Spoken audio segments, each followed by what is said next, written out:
Jacksonville. The child was born that couldn't sit still. 86 years later with no regret. You know that man can't sit still yet. The Great Depression couldn't get him down. He worked for his dad's store in town, collecting money in small amounts. Poor whites and blacks in their furniture accounts. Stetson Kennedy wants us all to be free. Stetson Kennedy wants us all to be free.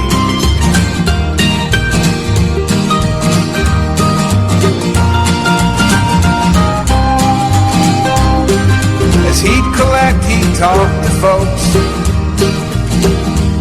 He'd hear legends, tales, songs, and jokes. Now this fine treasure he'd record and write. He was colorblind, didn't see black and white. Writer's project for the WPA. Zora Neale Hurston, he earned his pay. Crackers and blacks, they talk for hours. It was a barefoot history, this land of flowers. On the 28th of September 2019, the week that was, from WBRN Radio and on the Boston Red Network.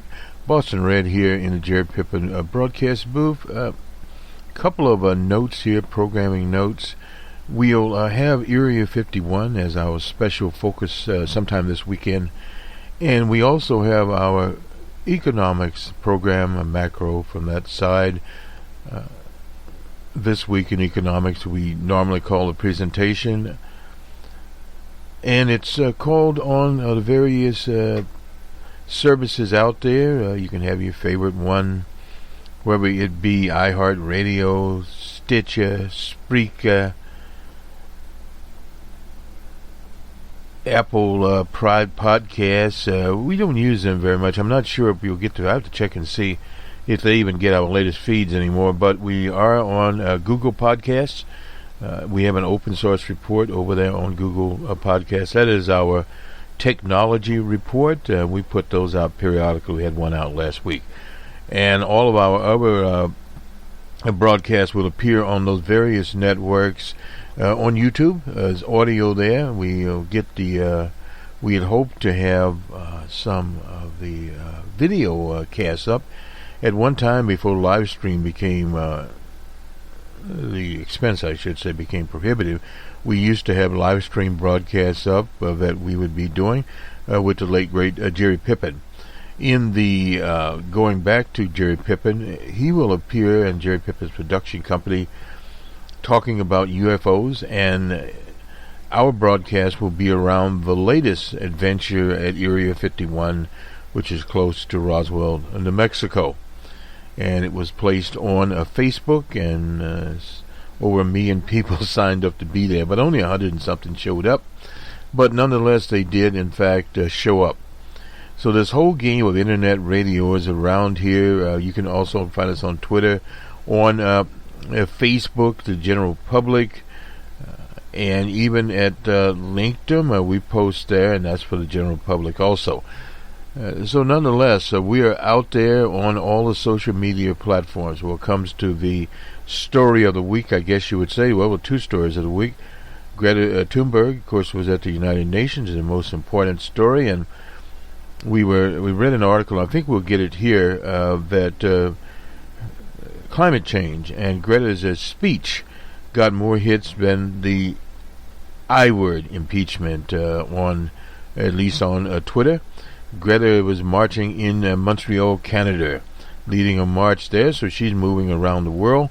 And this shows what an activist can do, and with a capital A. She started out in her native Sweden, Stockholm, just by appearing there every Friday by herself. and protesting silently. And she did that for a year.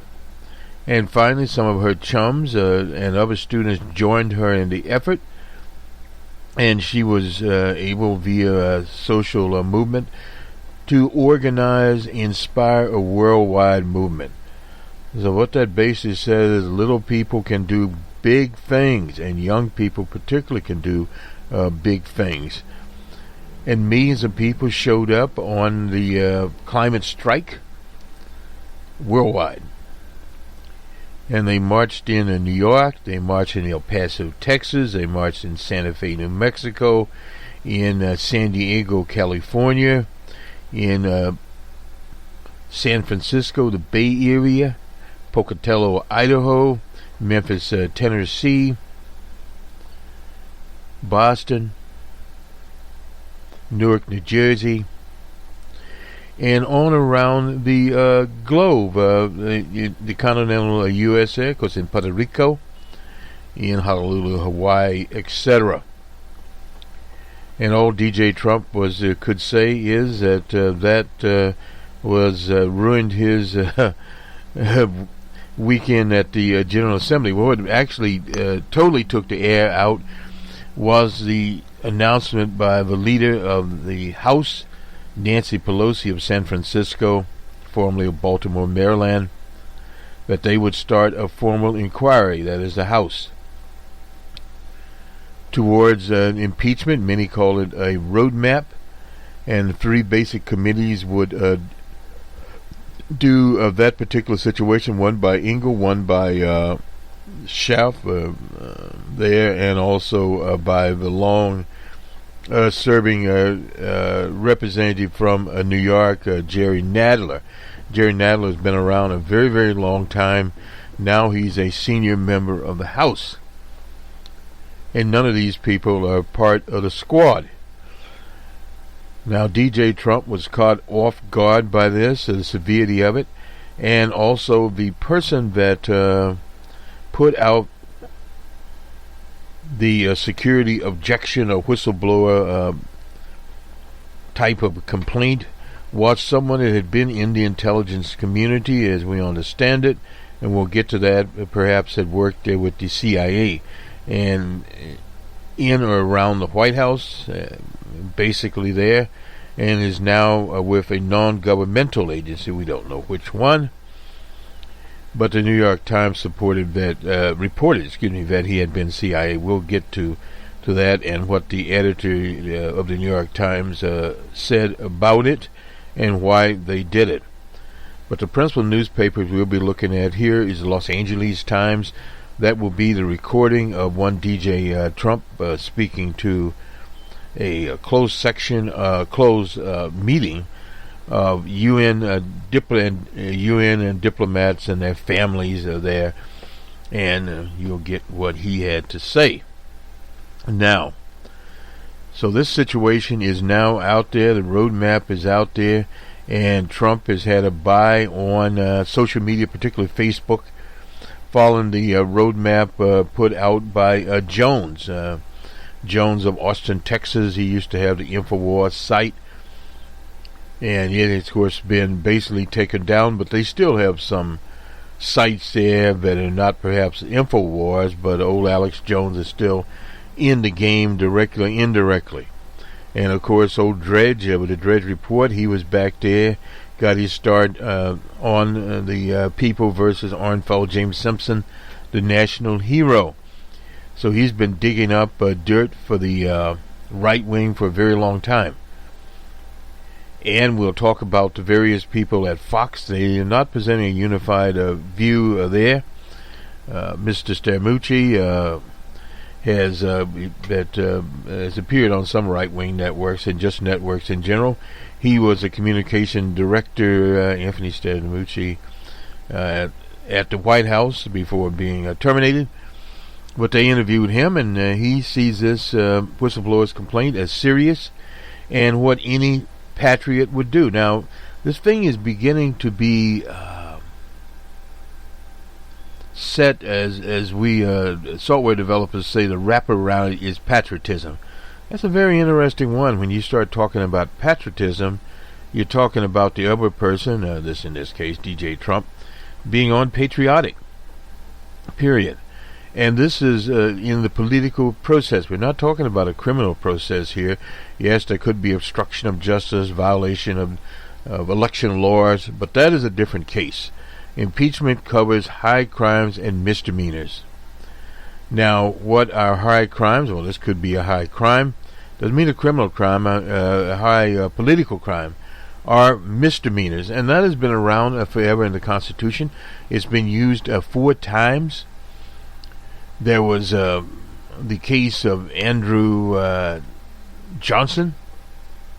1 vote saved old Andrew Johnson from literally being put out the door. And then, of course, there was the famous case of Richard Milhouse Nixon. The Republicans went to him, including the late Barry Goldwater, and told him, as LBJ would say, the jig was up. So Tricky Dick was on his way back to San Clemente, got out of D.C. before sunset. And then there was the case of William Jefferson Clinton, who was impeached by the House. Republicans under the authorship of one Newt Leroy Gingrich. And old Newt even had an article out about this. Republicans thought they were going big places. Now, that was a political situation there with Clinton, purely political, and that he testified and had perjured himself. Well, it came out that he had not had an affair with Monica Lewinsky, that in fact they had in in his office at the White House. That all came out. They had a long trial, or at least a trial before the Senate. Old Justice Rehnquist was the presiding legal officer. Strom Thurmond was in charge at the Senate that time around. Of course, the Democrats had more horses than the Republicans.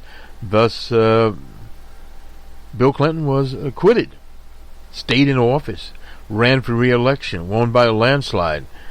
And this is part of the backdrop that you face on that, and is the way the cards are out there right now. The Republicans still have the numbers in, and it will take, 2/3, 3/4, roughly 67 votes in the Senate to give DJ Trump the door. Now, there's speculation more and more every day that the House will have the votes to impeach DJ Trump. Now, some people say, well, in history you have an aspirate. An aspirate doesn't mean anything. I have to keep my language here. That is out there. But DJ Trump has to constantly look over his shoulder because he's dealing with NSA, CIA, and various other intelligence types known as spooks. And there's all kinds of things around. Transcripts. There is even recordings. So what if one of these agencies has a recording, and one day it'll end up at the Washington Post, New York Times, LA Times, Boise, whatever newspaper there, the Omaha Herald. It could end up anywhere. And, of course, it would verify that it's DJ Trump's voice and whomever he's talking to. And depending on what offense is being made there, is sunk. And you can just bet that the Trump Towers has been bugged by all kinds of people. So in other words, there are bugs all around now. We have TVs all out there. He could be at a campaign stop, and some cameras picked it up. They all have audio, video. Someone could have captured that to keep it around for the rainy day fund, so to speak. So those are all the challenges you have in 2019. And one of the articles also pointed out, whereas the Watergate affair was basically analog, they did have cable TV that put out the cable was not there. The networks carried the hearings in the daytime, preempted their regular soap opera programs, and that people could hear it, did hear it, and of course they summarized every night. Period. But in social media, you can go on Twitter and get all the Twitters there. You can get the relevant video. All of these newspapers are now online. They are updating 24/7. So if something happens, breaks at 10 or 11 or 2 in the morning, it is updated. Period. And all the cable concerns, they broadcast 24/7. They can make special reports. And to top off the icing on the cake, you have increased polarized political situation where you have these people out there. The latest polling puts it, it's changed a little bit in terms of people that are in favor of impeachment. It's in the 40s. People that are not in favor is also in the low 40s. So there's 3 or 4 points there. NPR, Marish, people in upstate New York, connected with IBM. We know this because we went to visit their campus once. Anyway, nonetheless, that is where we are. The instant polls, but there'll be continuous polling. There'll be more polling Sunday. The Sunday talk shows will be full of it. Will they have any new information? Perhaps not there. But we'll still quarterback the talk shows. If there's any interesting or revealing information out there, we'll put it on the end. But as we are now, this is about 14 minutes of just commentary from us summing up the week. Other things obviously also happened there. There was a loss by the government unions. We'll get to that one in a minute. On a rule that DJ Trump has put out there to block government workers in their rights. These are very important. The GM workers are still on strike. GM has decided that out of whatever, they will get to keep their health insurance while they're on strike. They said, well, we're going to cut that health insurance off right now for those 50,000 workers.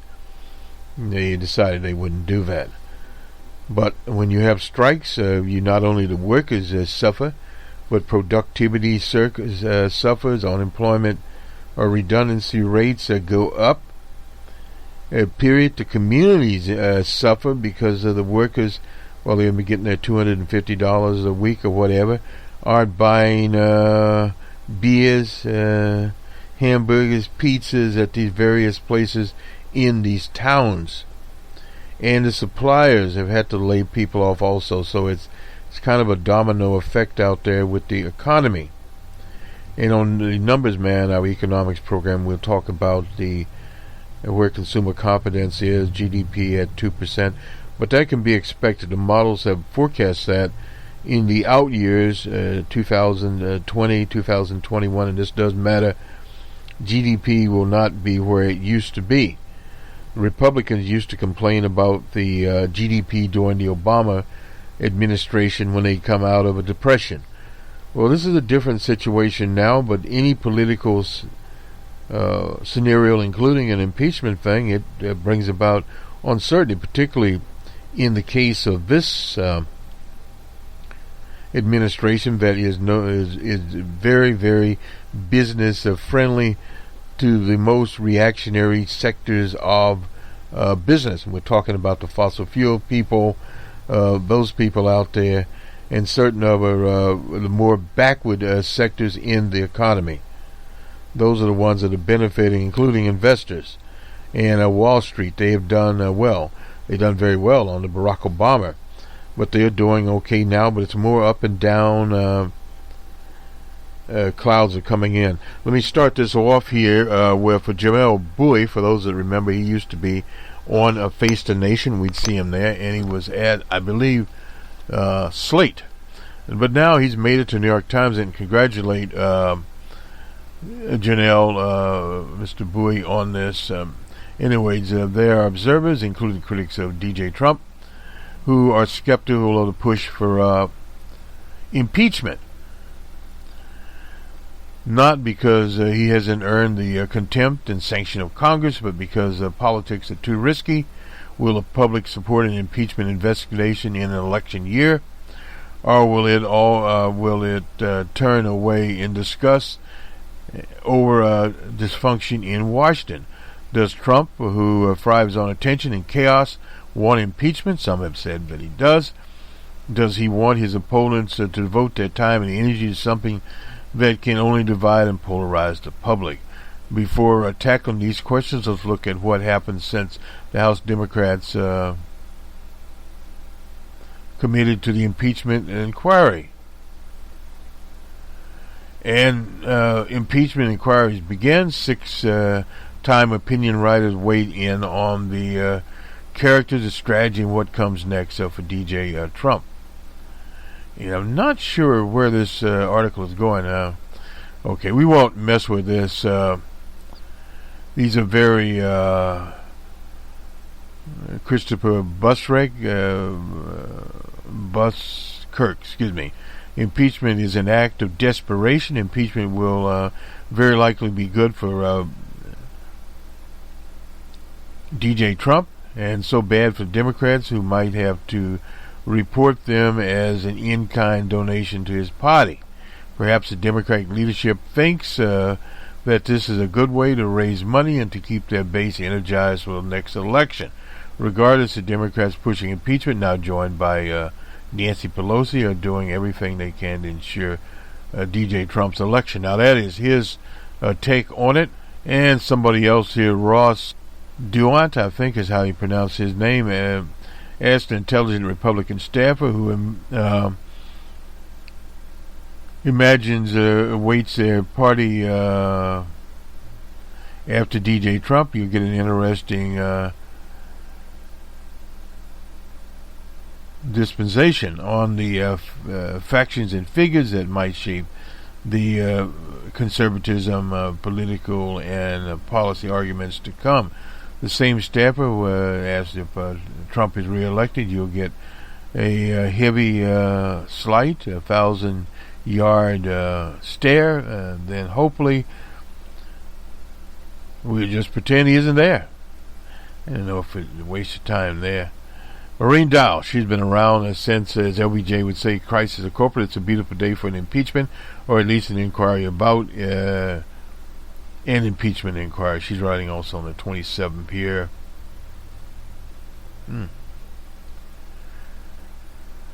And these are very short. Just how corrupt is Bill Barr? This is Michelle Goldberg. By now, you probably read the opening of the whistleblower's complaint filed by a member of the intelligence community accusing DJ Trump of manipulating American foreign policy for political gain.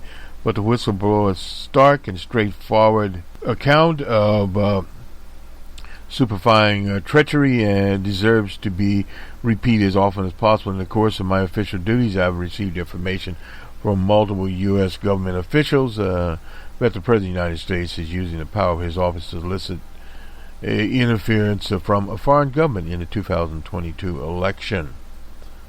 We'll leave it at that one. And Nicholas Kristof, he's been around forever too. Mr. President, a few questions. Shall any man be above justice?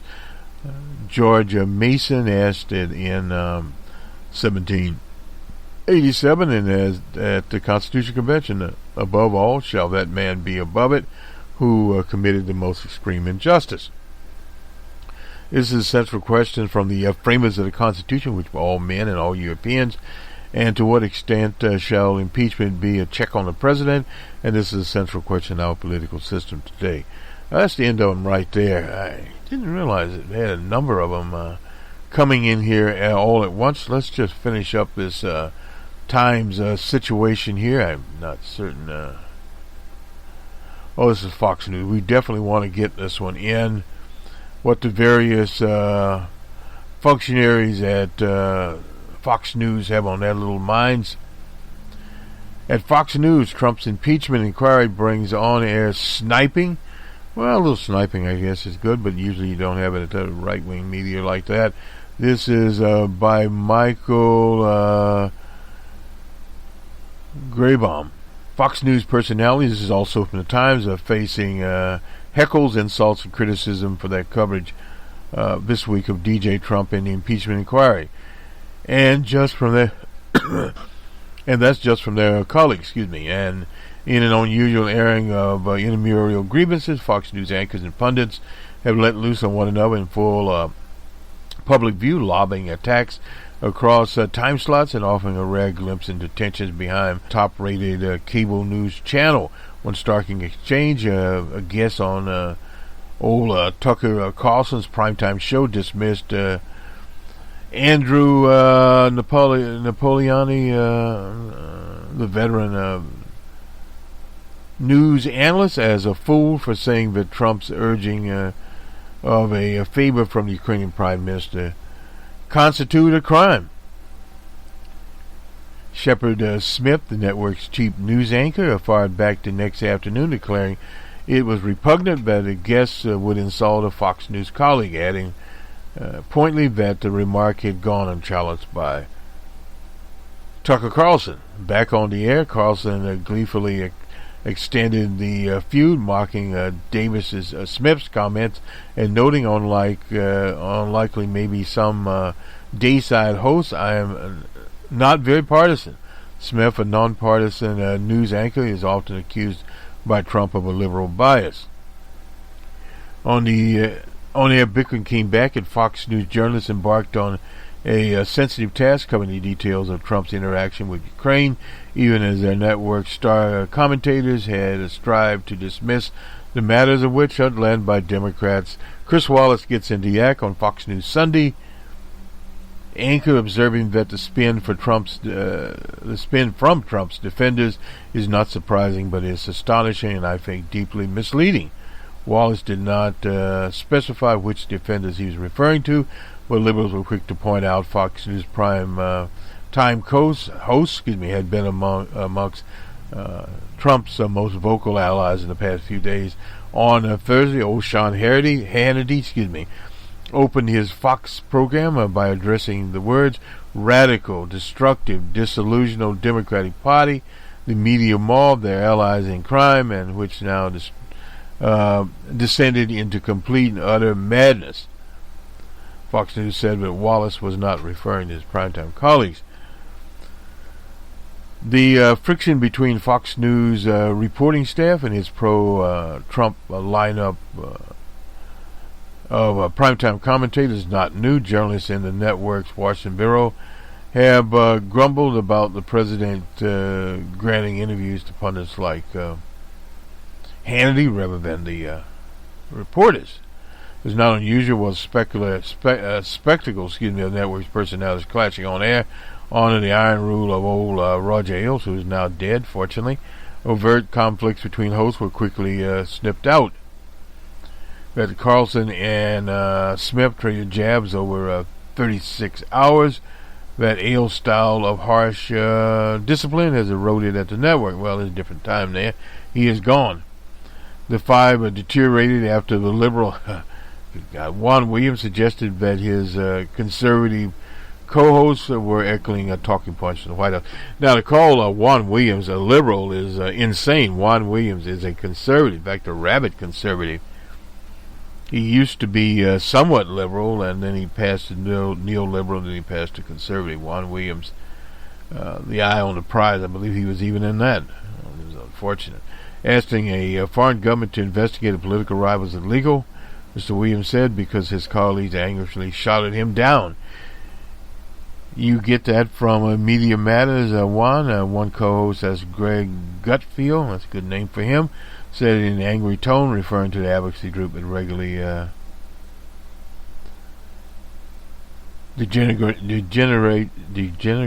degrades Fox News.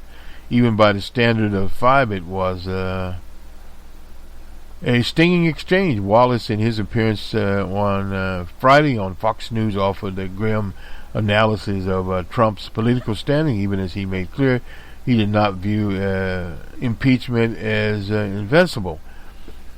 But he swat down some of his colleagues' suggestions that the whistleblower complaint contained little of note. To dismiss it as a political hack seems to be an effort by the president's defenders to make nothing out of something, and there is something here, no doubt about that.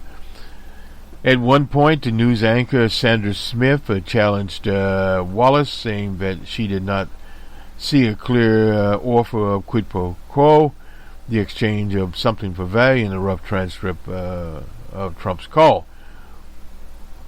Wallace arched a blow. You don't think that the dirt on Biden and his son would be of value? For all the trouble faced by Trump this week, the Fox News viewership has remained high, in fact higher than usual. On Thursday evening, Hannity was seen by more than 4 million live viewers, a milestone marked by Prime TV news standards, and the ratings Hannity has achieved only a few times this quarter. Well, there's no doubt about this. This is an old version of Rally Around the Flag, boys. Rally around the flag. Period. Let me just throw this in here. This involves children of migrants. A judge in Los Angeles blocked a plan to detain these are minor migrant children. This is by Marion Jordan. Anyway, this is in Los Angeles. The judge, as Dottie G. of the Federal Court for the Central District of California, said it was up to Congress, not the administration, to supplant a 20-year-old consent decree that requires children to be held in state licensed facilities and released in most cases within 20 days. The president repeatedly criticized what he called legal loophole. It's not that. This is a Flores agreement that the government made. That was in 1997. It must seek to expeditiously release children from detention and maintain a minimal number of standards for those in secure detention facilities. The agreement had its origin in a class action lawsuit. This is in 1985 against the federal government over its treatment of migrant children in detention, including a 15-year-old Salvadoran girl named Jeannie Flores and a 12-year-old named Alma Cruz. In 1997, immigration officials in the Clinton administration agreed to settle the lawsuit. This is how long it took, over 10 years, establishment of standards for detention of minors. Flores' lawyers had returned to court dozens of times in recent years to compel the government to abide by the settlement. Earlier this year, it was a Flores agreement that allowed lawyers in cases to view overcrowded border facilities along the Texas border and to report to Judge G on children who were being held in filthy conditions without access to basic hygiene, including soap and toothbrush. This is pathetic. Because there were more than 1 million cases pending in immigration courts, it often takes years for cases to be completed, and by then the administrative officials argue many of the immigrants have skipped court dates and gone into the shadows, living in the U.S. without papers. The Flores agreement remains in effect and has not been terminated. Judge G said she's an appointee of Barack Obama in a 2-page decision. She said the new regulations failed to implement and are inconsistent with the terms of the agreement. And we'll see if I can get Flores' agreement and we'll read it later. The Justice Department was disappointed. Naturally, they would. B, the administration claims that the Flores agreement has created incentives to illegal immigrants by essentially giving a free pass into the U.S. They call it a loophole. More than 450,000 people travel as members of a family have crossed the border in the current fiscal year that ends in 2 days on September the 30th. In addition to removing the limits on detaining children, the new proposed regulation would also allow governments to avoid having to obtain state licenses for secure facilities, and these are incidentally private facilities for the most part. Government lawyers said the new regulation would still allow for state oversight, which is crazy. The government's lawyer, Augustus, said that the circumstances have changed since 1997 and called for the court to exercise flexibility. He's a fool. Anyway, that's the only way to say that. The Obama administration, which faced a spike in family immigration that was in 2004, tried and failed to get out from under the agreement. The administration erected family detention centers with the aim of holding families until their cases were completed. A period that almost stretched always beyond that.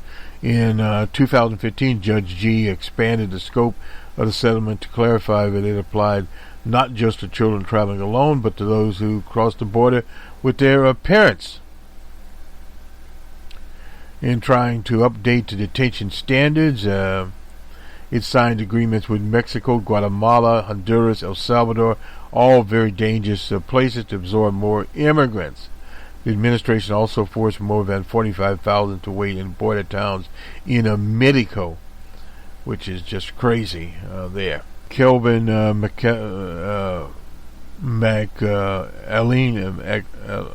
he's the acting, said on the 25th administration will roll out new measures to end what he called catch and release migrant families who do not express a fear of persecution in their home states could be swiftly deported, and more people who request asylum would be sent to Mexico to wait on what's going on. Anyway, let us move on here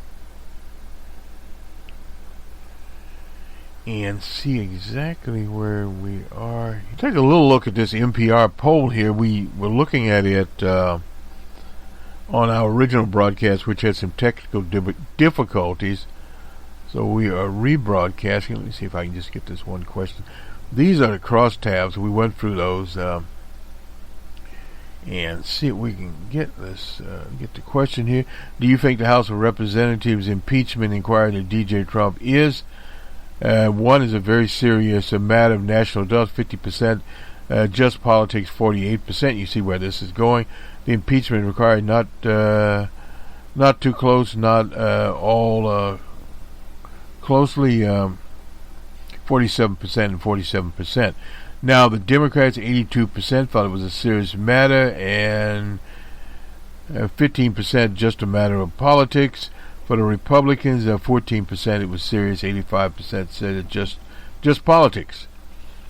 For independents, 45% said it's a serious matter, 52% said it's just politics. Progressives, 86% and 11% just politics. Moderates, 73% and 27%. Very liberals, 77 and 18%, and moderates are 56% and 43%.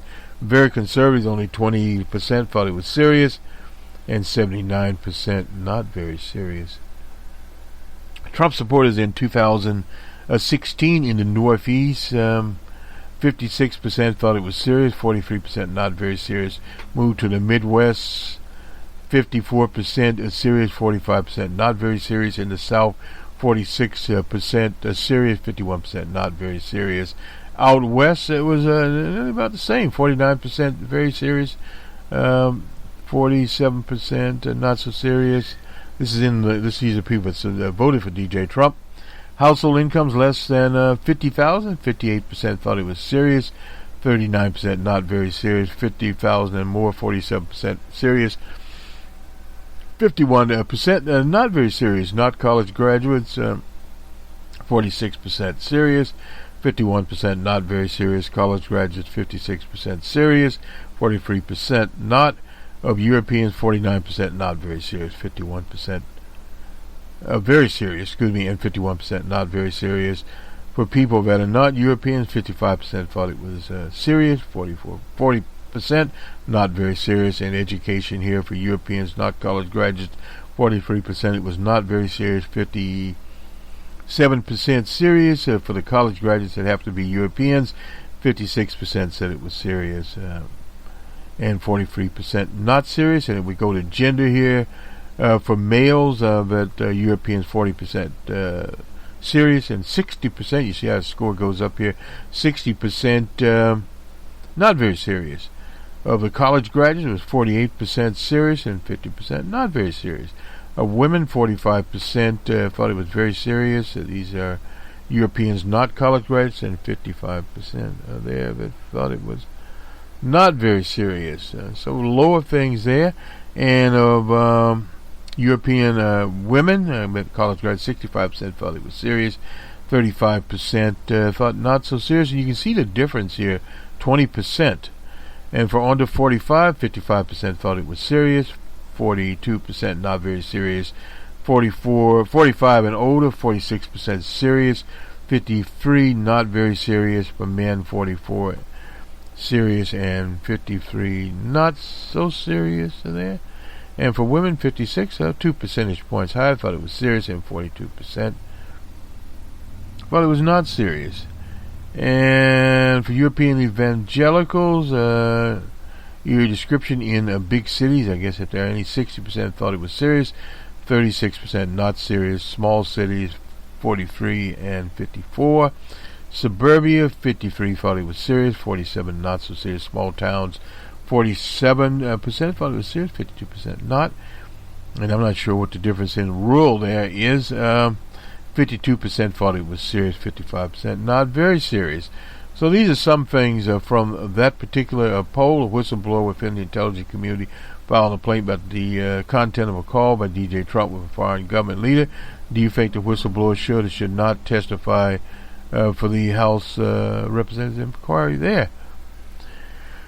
Following news about the House very closely, the national adults should fit 73%, should not 18%. You can see where this is going. And with party ID, 58% of the Democrats thought he should testify, only 7% not. Of the Republicans, 52% and 38% not. Of independents, 74%. This is when we look at 16% not. Progressives, 90%, the highest number here, and 6% not. Moderates, 83% and 9% not. Very liberals, 84%. The highest was progressives, and I'm glad they did it like this.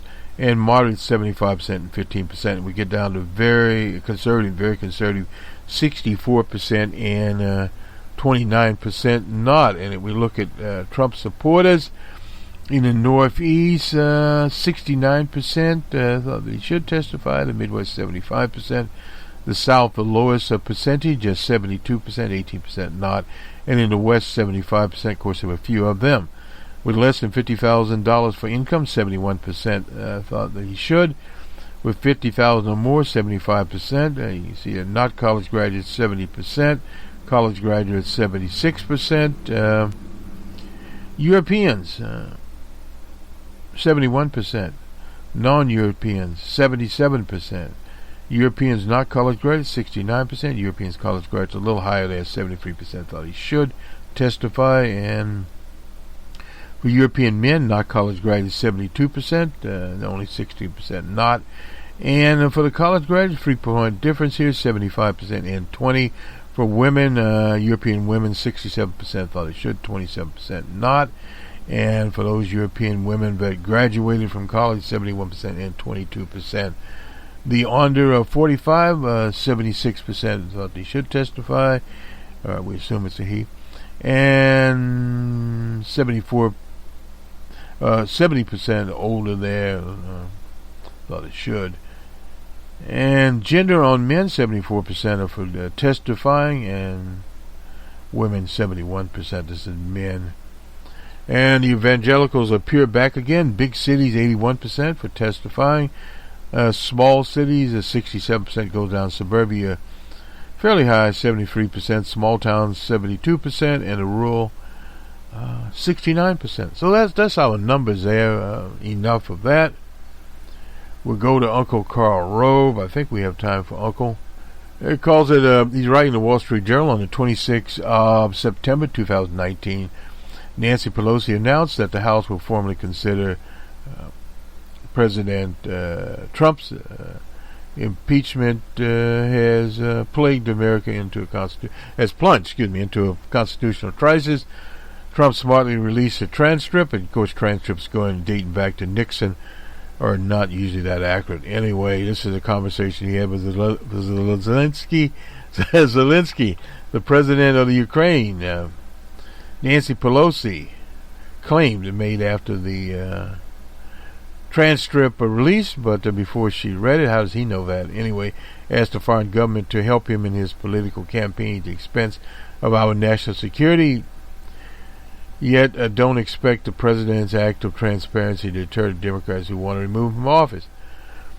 No, this was not an act of transparency that DJ Trump made. It was an act of desperation. The president won't be forced from the White House, even if Pelosi finds the 218 votes for impeachment. He said we're likely to see a report of what happened to Bill Clinton, a repeat, of in the White House, and we already talked about that. Alexandria Ocasio-Cortez, a national hero, stated that pursuing impeachment puts the party into a new direction. That may be true, but other Democrats will likely be hurt during this political firefight, some of them dangerously. Well, he's talking about people like our pal Spagenberger there out in Virginia, a red district formerly there, Abigail Spagenberger. Anyway, there's no doubt that Trump should have left the question of Joe Biden's work in Ukraine to the Attorney General, his patsy Bill Barr, who's conducting an investigation that touches on the intersection of Ukraine in the 2016 election. Needlessly, Americans will ask why Biden was apparently blind to the appearance of impropriety, and this is where he throws it in here. In 2015-2016, he pressed the Ukrainian government to step up its anti-corruption efforts while his son Hunter was working for a company there in Kiev, kind of a dodgy company there. Hunter Biden became connected to the company. That was in 2014 when the Ukrainian prosecutors were scrutinizing it for possible money laundering. The U.S. and European countries wanted to clean up their act. This company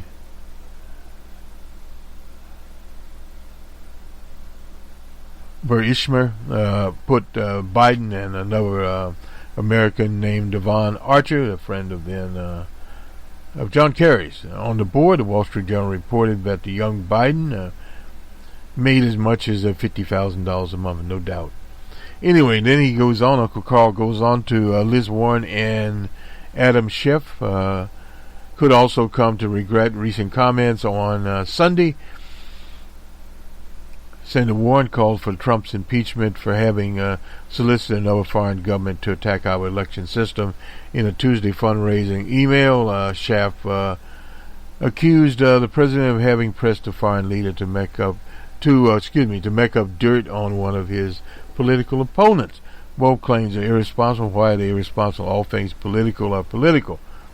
They are also hypocritical. In 2019, Hillary Clinton's presidential campaign funneled money. They didn't funnel money. They actually paid for a law firm for opposition research. This is done all the time on Fusion GPS to hire a former spook for the MI5 to reach out to his connections in Moscow. Russia's former intelligence service to ask for dirt on DJ Trump, and the result was a now discussed Russian dossier, no doubt about that one. Neither Warren, nor Schiff, nor any other major Democratic leader criticized Clinton. That is not true. Bernie Sanders criticized Hillary Clinton for soliciting another foreign government to attack our election system, inviting Russian intelligence to make up dirt on. They didn't do that. One of the things to remember in these commentaries, particularly by a partisan operative, a hatchet man like Karl Rove, you can expect this to come. Well, some would say, well, why do we use Karl Rove? We use Karl Rove because we want you to know what Uncle Carl is up to. See if we can, speaking of what people are up to, here's Newt Gingrich himself. And I think this will be the last thing we have time for today. Newt Gingrich said Nancy Pelosi should have launched an investigation into Hunter and Biden.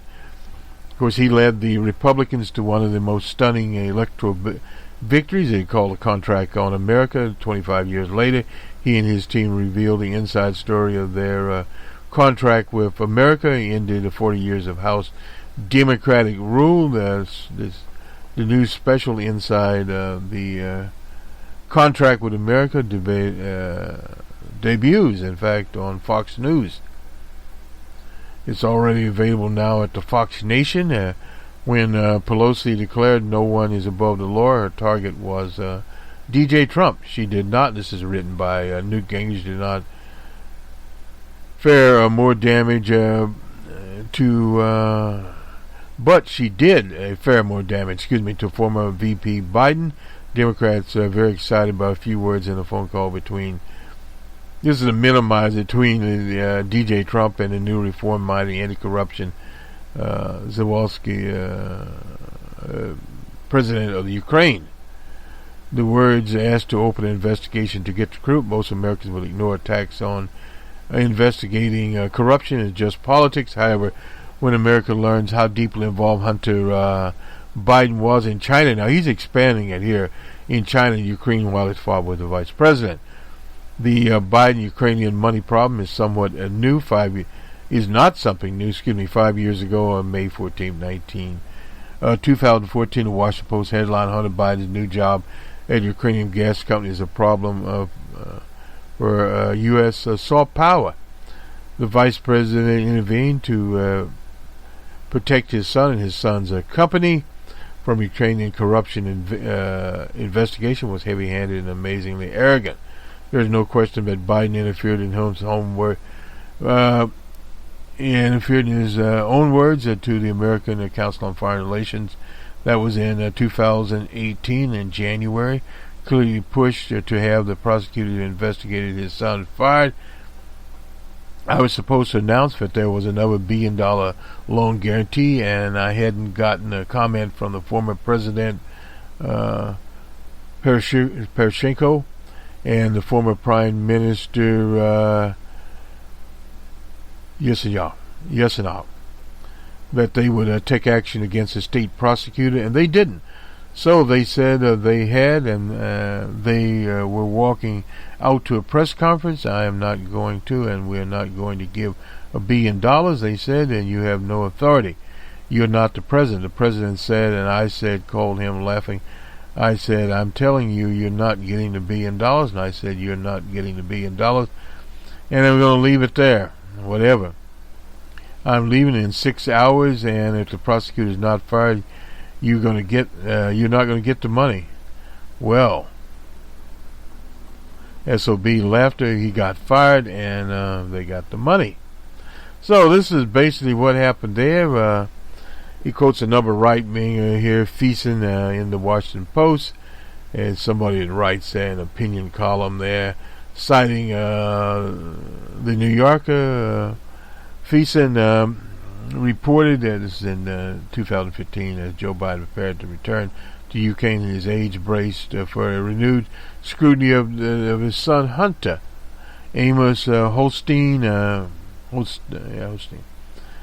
Obama administration's special envoy for energy policy, raised the matter with Biden. The same month, the New York Times published an article of how Hunter Biden's dealings in Ukraine undermined the vice president's anti-corruption message. So this is a long line here, period. The investment firm Hunter Biden operated along with former Secretary of State's Stetson. This is Chris Hines and their family friend and operator. This is where this Devon Archer, in his dealings with China, was Rosemont Seneca partners that formed in 2009. Hunter Biden and Archer were in China meeting with top Chinese officials. And Rosemont also had a partner there for the front group led by James Boger. James Boger, incidentally, Whitey Boger was killed in jail. Was an outlaw out of South Boston. Hunter Biden flew to China with his dad on Air Force Two. Within 2 weeks, Rosemont secured what eventually grew into a $1.5 billion private equity deal with a part of the Bank of China, which is owned, no doubt, by the Communist Party of China.